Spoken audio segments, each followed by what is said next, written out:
ഇന്ന് നമ്മൾ നോക്കാൻ പോകുന്നത് 120 ഗ്രാമർ റൂൾസാണ്. അത് റൂൾ നമ്പർ 1 ആണ്. ഈച്ചിൻ്റെയും എവരിൻ്റെയും കേസ് വരുന്നത്.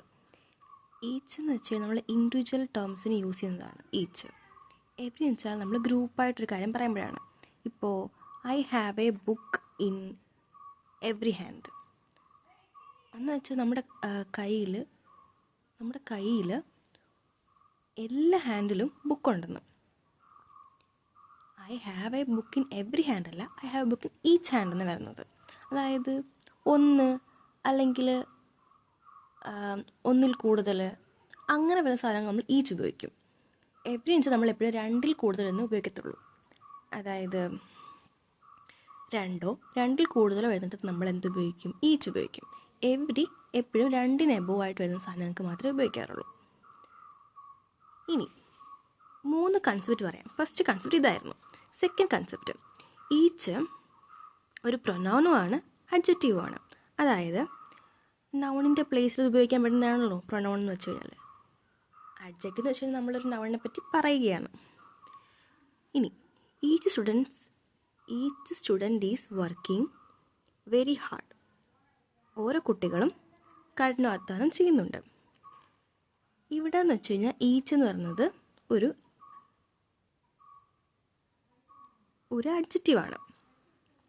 അതായത് ഈ സ്റ്റുഡൻ്റ് എന്ന് വെച്ച് കഴിഞ്ഞാൽ ഒരു നൗണാണ്. ഈ നൗണിനെ പറയാൻ വേണ്ടിയാണല്ലോ ഇവിടെ ഈച്ച് ഉള്ളത്, അപ്പോൾ അത് അഡ്ജക്റ്റീവാണ്. ഇനി each of my students is working very hard. ഇവിടെ ഈച്ച് ഒരു പ്രൊനൗണാണ്. കാരണം സ്റ്റുഡൻസിനെ റെപ്രസെൻ്റ് ചെയ്യാണ് ഇവിടെ. അതായത് സ്റ്റുഡൻസിന് പകരമായി ഇവിടെ ഉപയോഗിച്ചേക്കാണ്. ഓരോരോ സ്റ്റുഡൻസും വർക്ക് ചെയ്യുന്നു ഹാർഡായിട്ടെന്ന്. ഇനി അടുത്തത് നോക്കുകയാണെങ്കിൽ എവരി ഒരിക്കലും പ്രൊനൗൺ അല്ല, പകരം അതൊരു അഡ്ജക്റ്റീവാണ്. എവരി ഓഫ് മൈ സ്റ്റുഡൻസ് എന്ന് പറയത്തില്ല, എവരി സ്റ്റുഡൻസിനെ പറയത്തുള്ളൂ. എവരി ഓഫ് മൈ സ്റ്റുഡൻസ് നിങ്ങൾ കേട്ടിട്ടുണ്ടോ? ഇല്ല, എവരി സ്റ്റുഡൻസിനെ പറയത്തുള്ളൂ.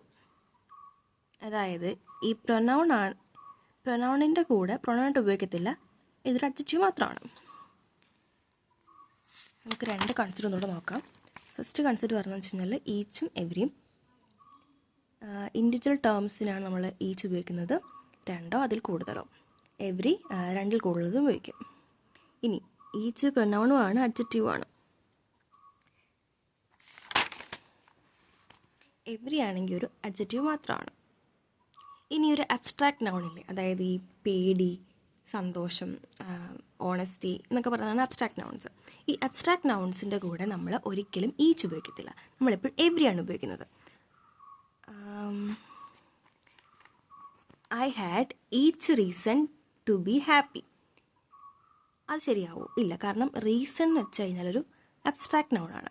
അപ്പം അതിന് അടുത്തേക്ക് നമ്മൾ എപ്പോഴും എവരി ഉപയോഗിക്കത്തുള്ളൂ, ഈച്ച് ഉപയോഗിക്കത്തില്ല. അപ്പം അബ്സ്ട്രാക്റ്റ് നൗണിൻ്റെ അടുത്ത് നമ്മൾ എപ്പോഴും എന്ത് ഉപയോഗിക്കത്തുള്ളൂ? എവരിയാണ് ഉപയോഗിക്കുന്നത്, ഈച്ച് ഉപയോഗിക്കത്തില്ല.